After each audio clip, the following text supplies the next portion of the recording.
Firstly, looking back at the FA Trophy games, I mean, it's proved your commitment to the competition, really, isn't it? The way you've displayed in both games. Well, look, I think we've in terms of the players that we have what we have, and I don't think you ever go into any game not trying to win, and we've gone and done what we've needed to do. So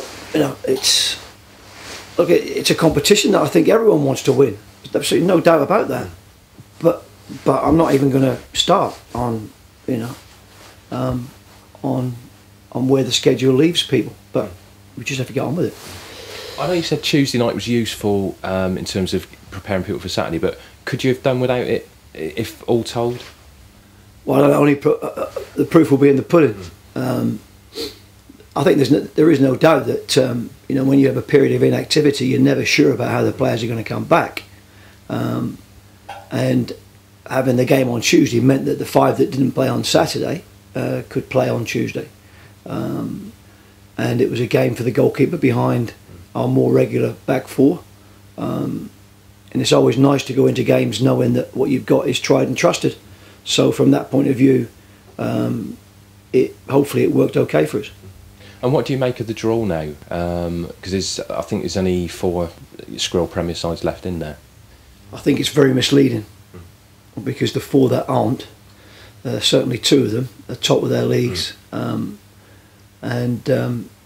difficult opponents. We've probably got the hardest tie in the round.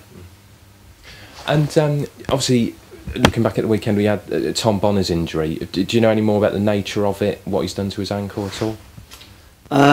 No, not really. I don't think it will be clear until the wound is healed, and Greg starts to do some work with him. But it's obviously not going to be just a case of the wound healing and he's going to be fit. It's going to be longer than that. But we hope not as long as we feared when we saw him laid on the stretcher on the pitch. Just before the weekend, you brought Matthew Barnes-Homer in. Now he's obviously been cup tied, but what would you feel he's going to bring to the team? And is he like to go straight into the side at Halifax, or how's his fitness? Well, I mean, as usual, like to try and pick my team on a Saturday. I've got no thoughts about that at this moment in time. But I think his CV tells everybody what he brings. Where else can you find a proven goal scorer, probably someone who scored more goals in this league per ratio of games than anyone else, for nothing in January, and also someone who's prepared to drop his wages significantly to come and play for this particular football club. So goals is what he brings. And I suppose you've got a fair few options up front now. So does that give you a bit of a job on your hands who to pick each game now?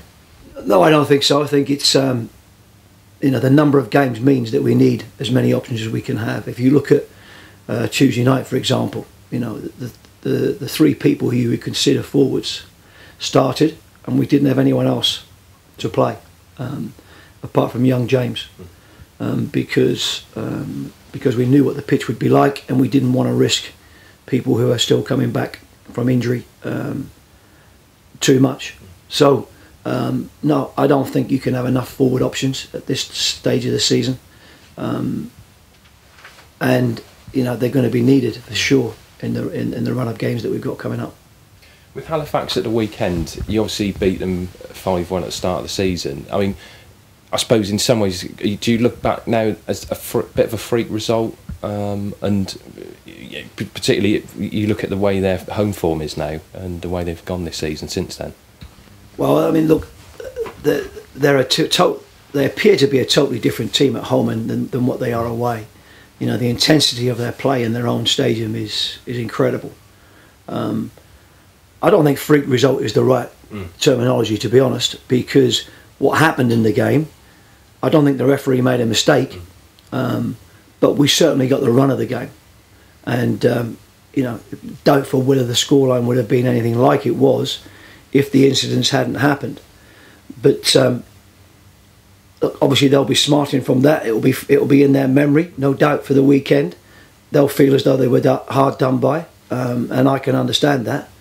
But whatever happened on the first day of the season, you know, there are two teams with 36 points from at home. It's us and Halifax, so that tells you what they're like at this stadium. You know, this is probably one of the hardest games of the season, no question.